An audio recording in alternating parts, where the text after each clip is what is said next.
Hi, in this video I want to talk to you about the Humanity Party and why I support it. I'm not going to go into a lot of detail about what the Humanity Party is and their proposals and exactly how they work. What I'm going to do is put some links in the video description so you can learn about it from an official spokesperson from the party. What this video is more about my life, what's been going on since the Humanity Party came out and how it's relevant to me personally.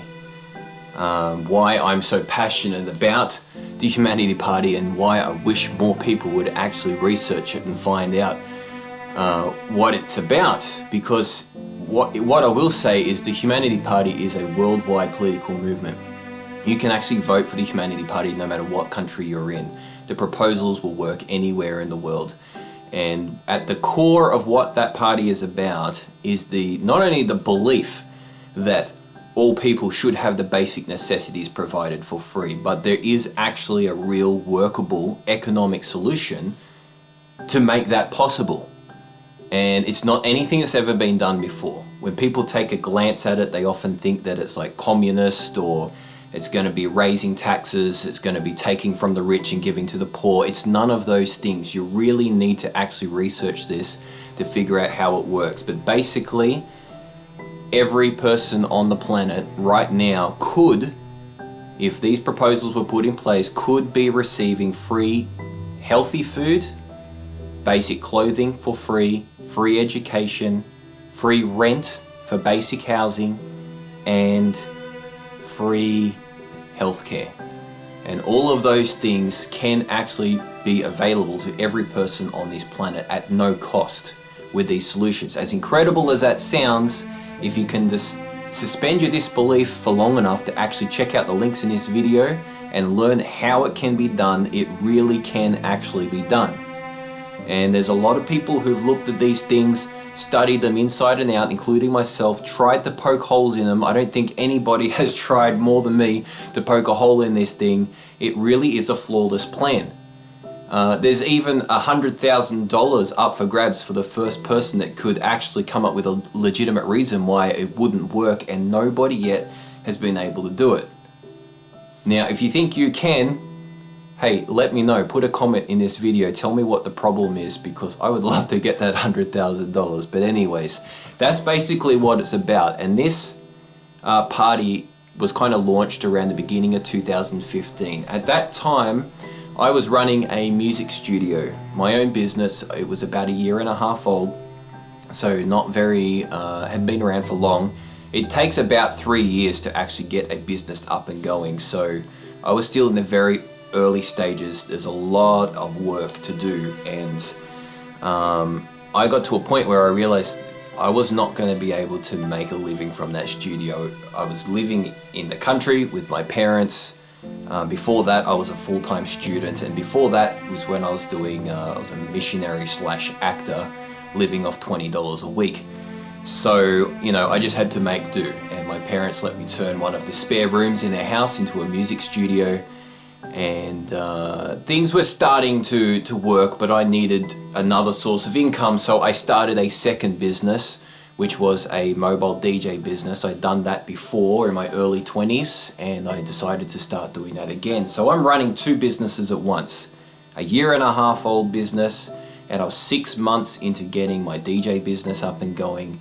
So I was working like crazy. We're talking probably 6 to 6.5 days a week. I was spending about 14 hours a day on a computer doing all of this startup work, not just the music work that I was doing in the studio. I was collecting music for my DJ business, making playlists. I was shopping around for DJ equipment, getting everything that I needed, advertising, Facebook pages, creating websites, getting my email address and business cards ready. Like the list is endless of the work that has to be involved in starting up a business. And I was really feeling the pressure to get this thing going as fast as possible, because I didn't have any other source of income at that time. I was earning less than minimum wage, and I had a real legitimate fear that if I didn't make this thing work my future was not going to be good. I was 17 when I first decided I wanted to work in music, and everything I've done from that point on was all centered around that goal. Every course that I studied after school, every job that I've had, every dollar that I've saved has all gone into buying equipment and music software and advertising and all of that sort of thing. Even the missionary work that I did, I was a missionary / actor, and that's when I learned how to live on the road, how to tour, how to be on stage and have a stage presence and entertain an audience and that sort of thing. It was all relevant. And now I'm doing DJ work. I'm doing a lot of weddings, and often the DJ is the MC, so the acting work helped with that. But yeah, like basically, music is a very difficult industry to make a living in. Anyone's ever tried knows that. I'm one of the few that kind of actually made it. I really had a good start in life. Just my mum was artistic, my dad was musical. I just got the best of both, as well as a good education, and I have 2 supportive parents that, you know, have always let me live with them when I need to, and I always knew that's what I wanted to do. When I was 17, I thought about what I want to do with my life. I thought if I'm not making music, it would be a waste of life. There's nothing else I'm really good at, nothing that gives me a sense of value. I feel like this is the best thing I can give the world is through my music and artistic talents. And people warned me it would be difficult to get into. I knew it would be. If I could relive my life, I wouldn't change a thing. I would have still done it anyway. But when the Humanity Party came out in 2015, I was at a point in my life where I'd been gaining the skills and the experience, basically living in poverty for 15 years, and I was just in that transition where it was all about to pay off, where I developed all of these skills, and now I had 2 businesses. They were still very new, but they were just about 6 months away from paying off big time, when they both basically took off. And when I say take off, like, I'm not saying I'm ever going to get rich out of music. Like, the best I could hope for would be to earn an average Australian wage, but at least at that rate, it means I wouldn't be stuck living with my parents forever, you know. In Australia right now, we're having a housing crisis. There's not enough houses. The cost of housing is just going through the roof right now. Like, to rent a 1-bedroom apartment in Sydney, you're looking at $1,200 a week. Not a month, a week. My cousin lives in an inner suburb. He's got a wife and a couple of kids, so he needs an actual house. And where he lives, the starting price for he needed a 3 or 4 bedroom house was $750 a week. Not the highest. This is for like a dump, basically $750.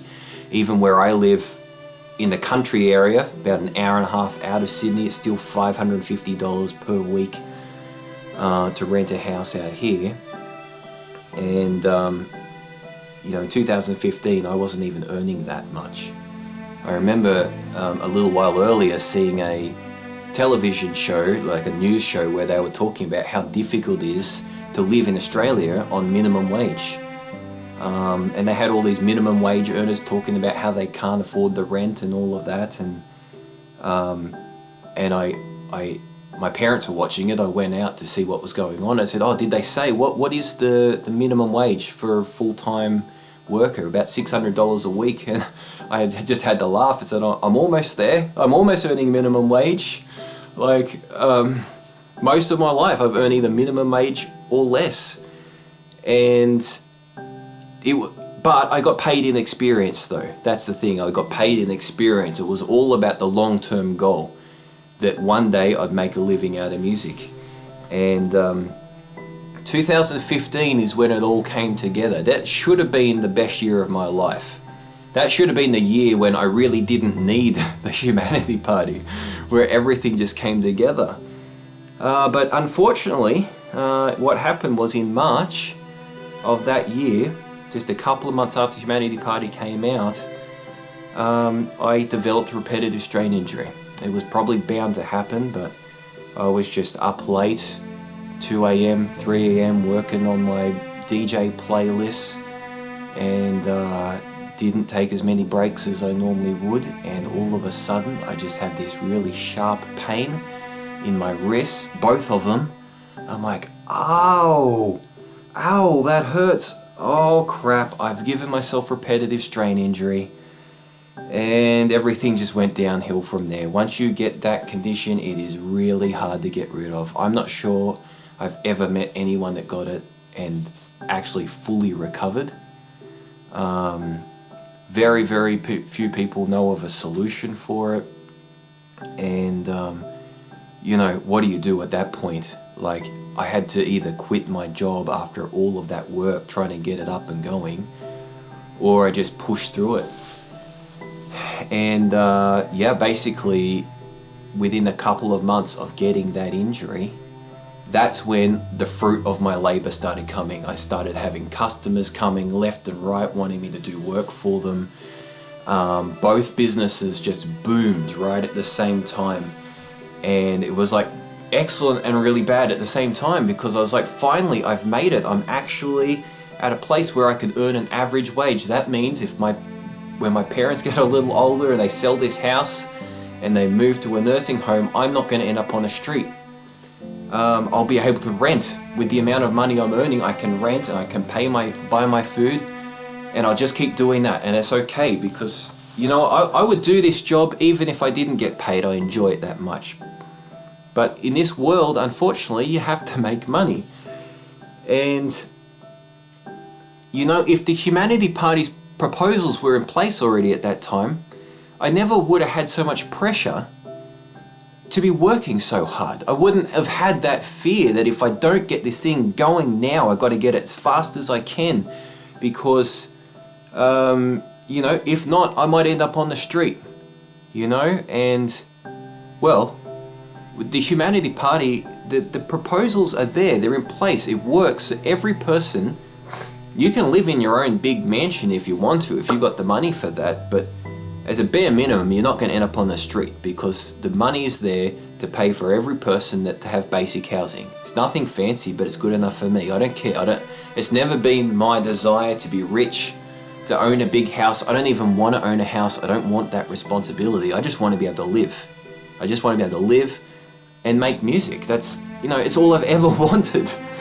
And if I knew that I was guaranteed a place to live for the rest of my life, guaranteed healthy food, then I wouldn't have worked so hard. I never would have got the injury in the first place.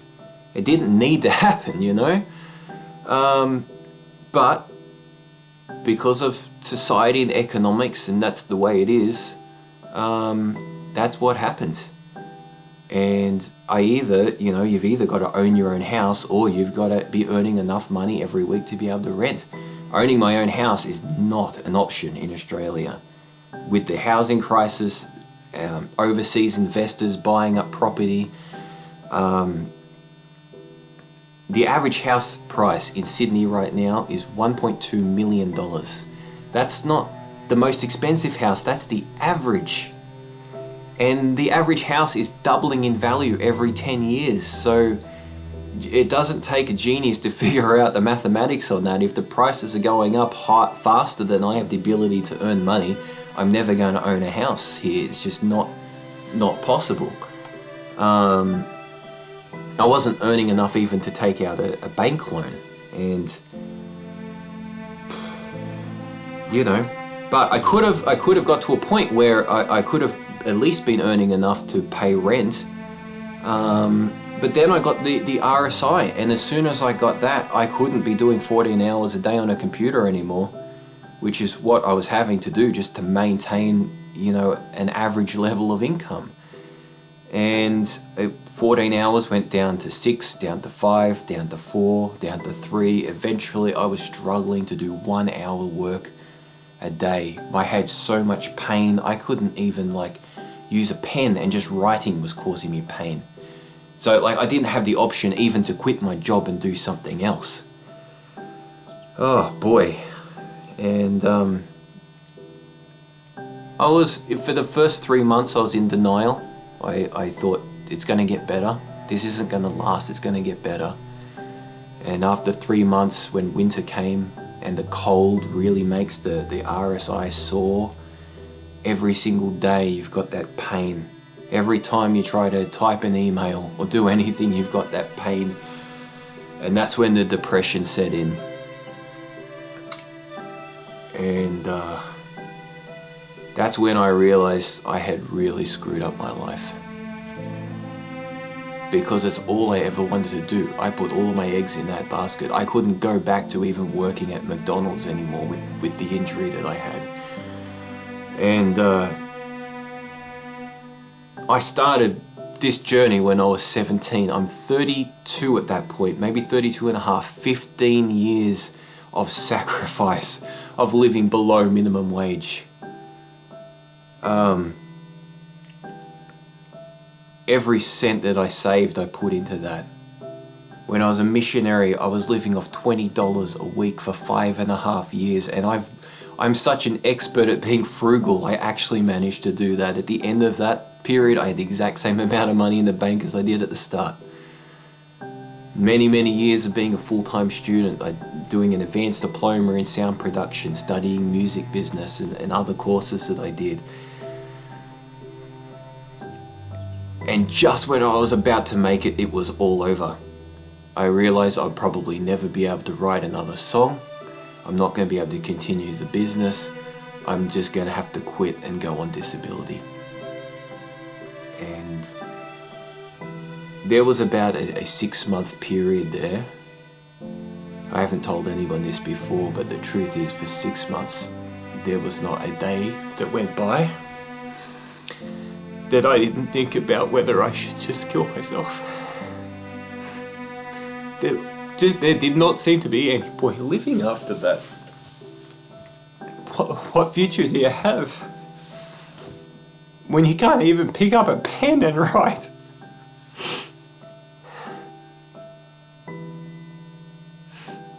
There's nothing else I could have done. There was no other job I could have gone to. It really just felt like my life was over. And, you know, you might be thinking, well, hey, you live in Australia. People think you got free healthcare here. Well, you don't. It's not. Well, it's subsidized. Like, granted, it is better than other places, that's for sure.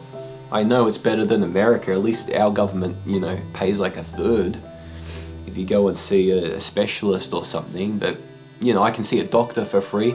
The doctor doesn't know what to do. The first doctor I saw, I couldn't even convince him I had a problem. So I see another doctor and she gets me to have an ultrasound.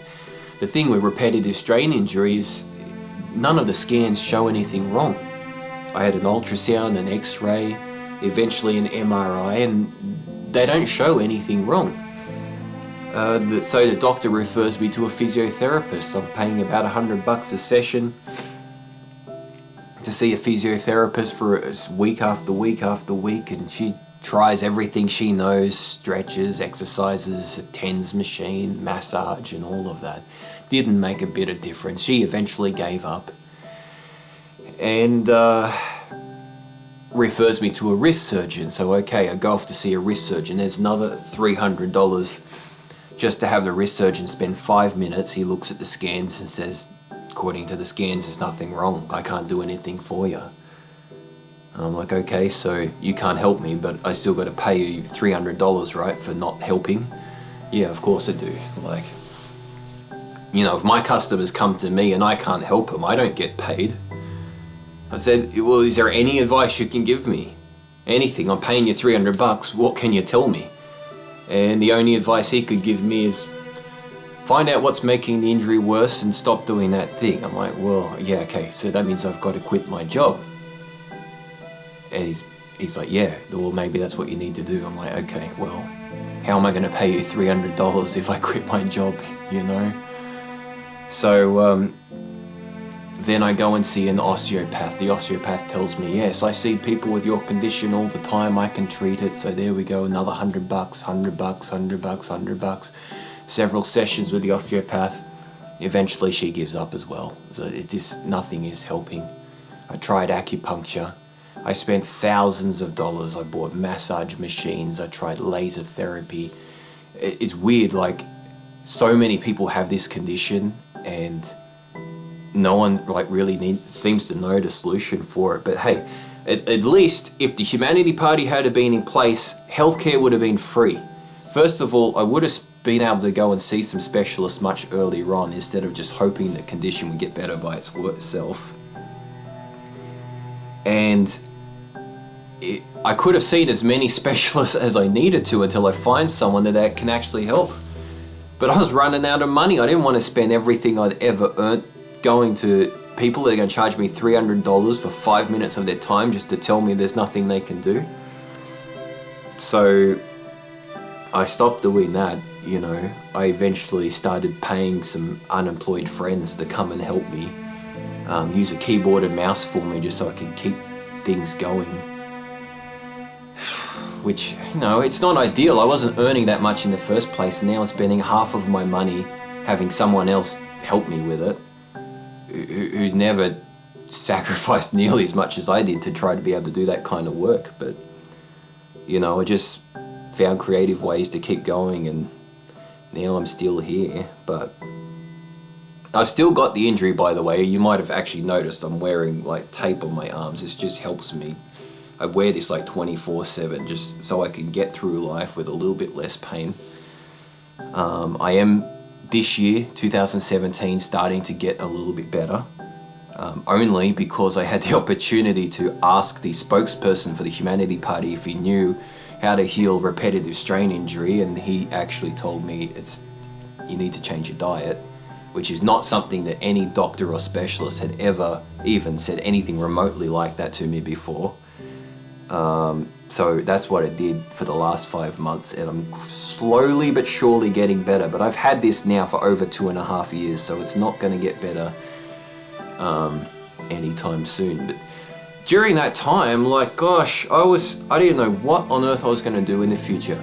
I was looking at, like, seeing if I could move to a third world country. I've lived in some third world countries before when I was a missionary, and I saw, like, I know the cost of living is a lot less there. You don't get much for your money.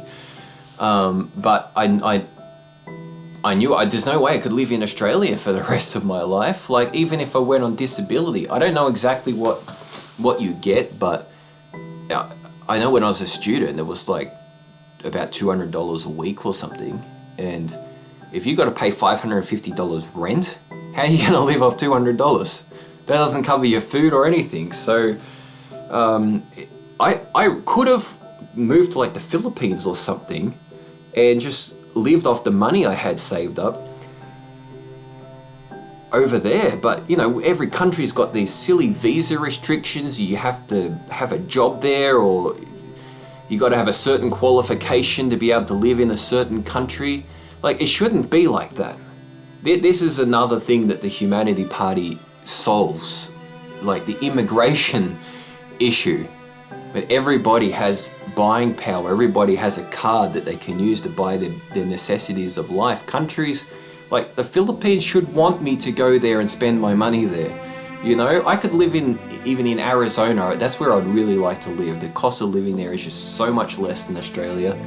But the weather is pretty similar. But that's my life. That's where I'm at. I've still got a long road of recovery to go. Obviously, I didn't kill myself. I just kept postponing. Every time I thought about it, I thought, well, look, we got a birthday in the family coming up, and I'll just wait till then. I'll just postpone it 2 weeks. I want to take my brother to see the Harlem Globetrotters for his birthday, because that was something I always wanted to do. So I'll wait until that's over. Then I'll think about it again. And after that 2 weeks, then I'll just pick something else in the future and postpone. Okay, after that happens, then maybe I'll kill myself after that. And And that's how I lived for 6 months. I just kept postponing killing myself. And I guess, you know, at that point, I'm glad I was still living with my parents, because if I was living by myself, that just would have been a lot tougher. But yeah, I mean, now I'm 35 and I'm still living with my freaking parents, which is kind of embarrassing. People who live in Australia know what it's like. It's starting to become a lot more common now. There's just not enough houses. You got working people living in tents. Martin Place in Sydney, which is like our equivalent of Wall Street, has just become tent city now. People just living in tents in Sydney. Yeah, gosh, I mean, and you think there's so many smart politicians here, you'd think they'd be able to find a solution to this. There's no excuse for this. Come on, this is Australia.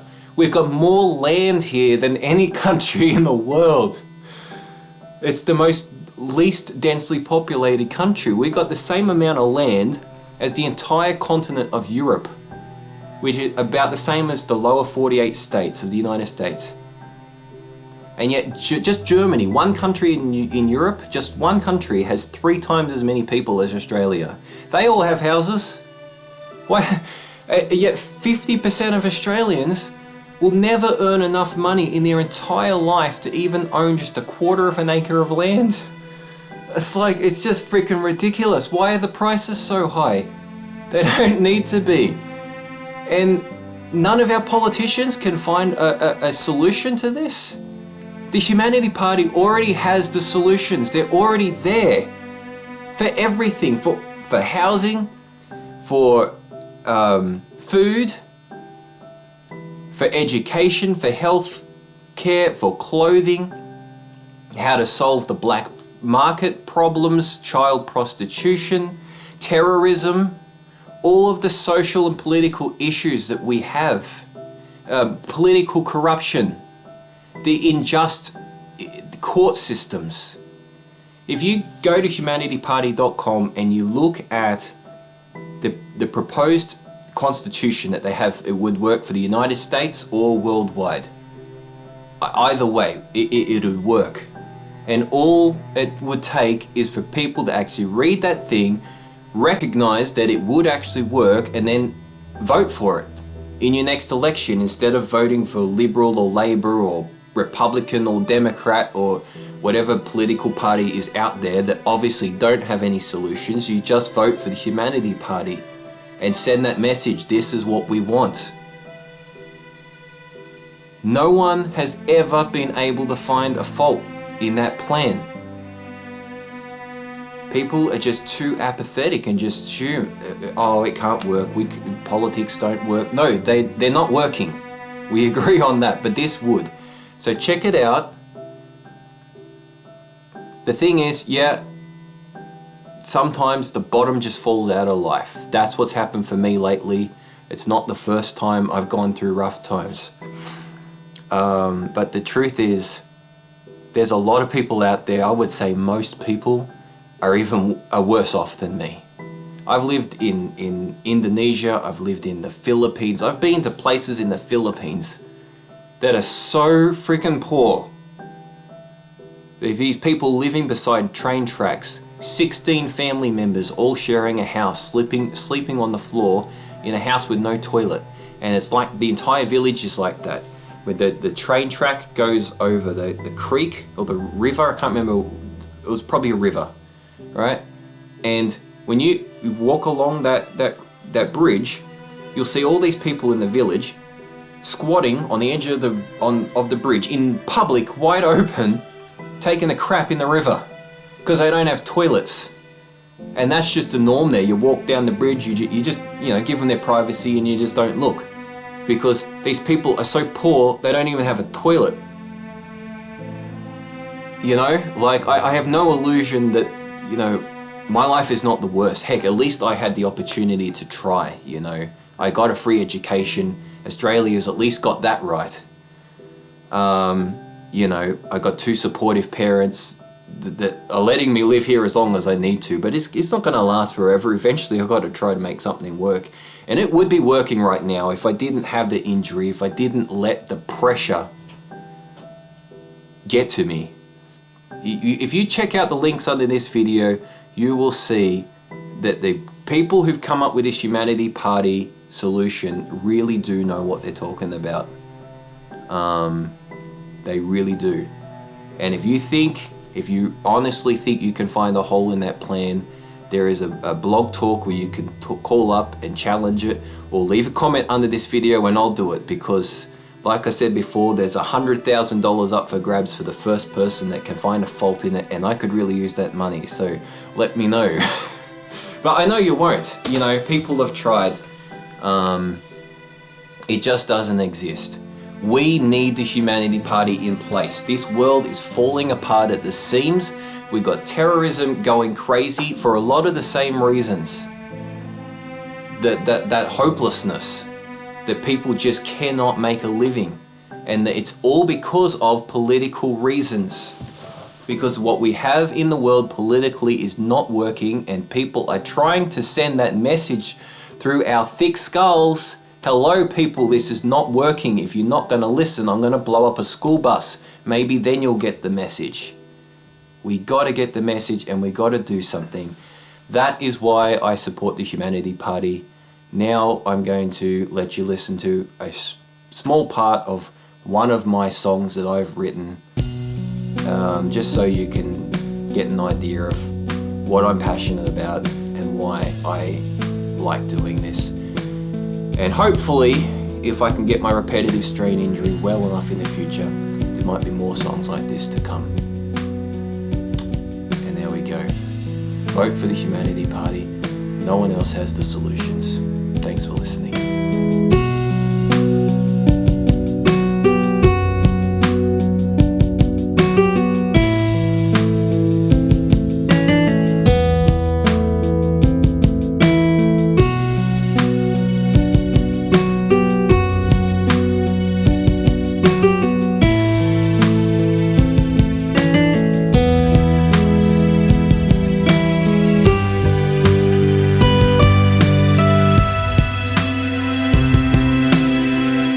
I know what it's like to be tired of life, things never going right, always ending in strife. A knife in the back, a few more in the heart, helplessly watching as your life falls apart. When people treat you in ways that aren't right, when life is not turning out the way you'd like, depressed, suicidal, or just down and out. I've personally found out what these are about. I've hurt many people, been hurt myself too, confused, not really sure of what's true. I've been through so much that I wish I hadn't. Frustrated, not knowing why the stuff even